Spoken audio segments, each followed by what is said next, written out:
Esdeath versus Tatsumi. Now, let's see if this fight actually goes according to plan, because he did manage to catch Esdeath by surprise the first time they fought, when we saw that massive transformation that Tatsumi had, like the full version of his teigu armor. But will he actually catch like Esdeath surprise this time in this final battle?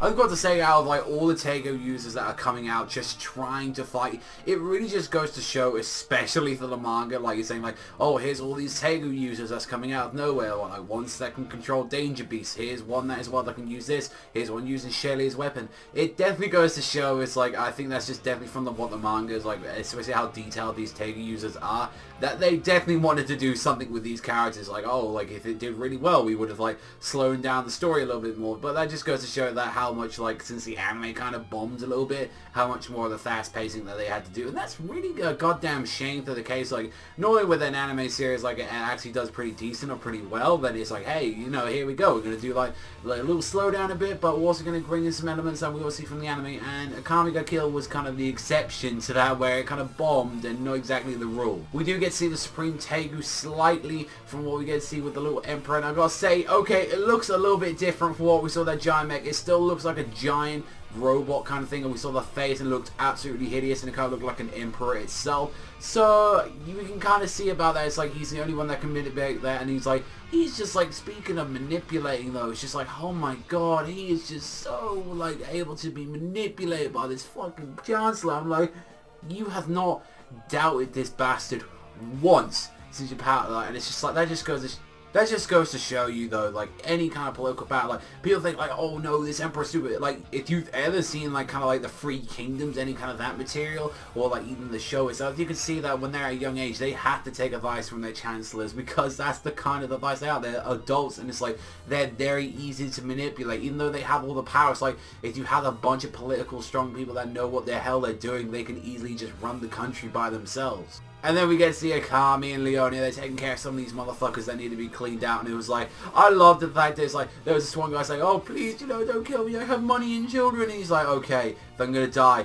let me at least say my final words, like that. And Akame doesn't even give him the chance, just cuts the head, gets to see a bit of the brain. I'm like, oh, that's Mortal Kombat fatality wise, that's, ooh, that's hideous like that. Seeing that is like, yep, let's keep cleaning up, we still got work to do. And Esdeath arriving on the battlefield, so badass, having an ice horse just coming down there, fucking stuff up. Even though that they managed to get the back end of it, it was like Esdeath just decided, you know what, I'm going to charge in, go and take the command and take the head off. That's just the plan here. And it's like, no one could really stop Esdeath. She's just near unstoppable. And Tatsumi just going in with the Incursio armor, just grabbing her. And it's like, you think grabbing me, that's the best thing to do in this situation, Tatsumi, and they're trying to stop me? It's like, no.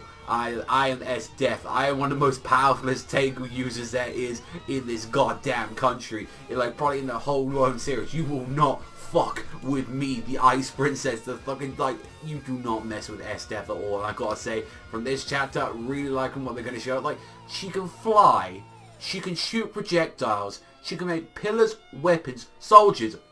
There's just literally no weakness to her, even the point of freezing time. Like, anything in her power is to freeze. She can freeze time, she can freeze solid objects, she can manipulate solid objects of the frozen stuff to make soldiers, horses, anything that her imagination runs wild with. And it's goddamn insane, just the pinnacle of her power. And it just still even feels like, even with the time power, like there's still a little bit more that we can see out of Esdeath. Like, I still feel like she's got another trump card to maybe show off, and I would actually love to see if she's got something more up her sleeves in the near future with this series. Diverging from the material though, that is a great idea. I absolutely love that they're doing that. Just keep diverging, that's what I want to see.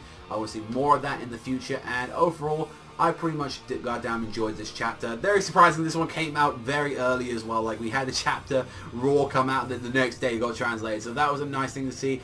And just overall, I'm just like seeing that we get into the end. I've told many times and all that. I'm kind of happy with now that we kind of reached the end. I feel like I said my piece with Akame, and it's just right now, like I said last time, we're in it for the ride. Let's just enjoy that ride as we can.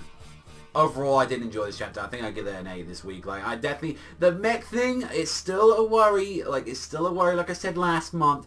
But even still, I have faith that it could be something different and a little bit more unique than what we just got a giant Gundam in the end.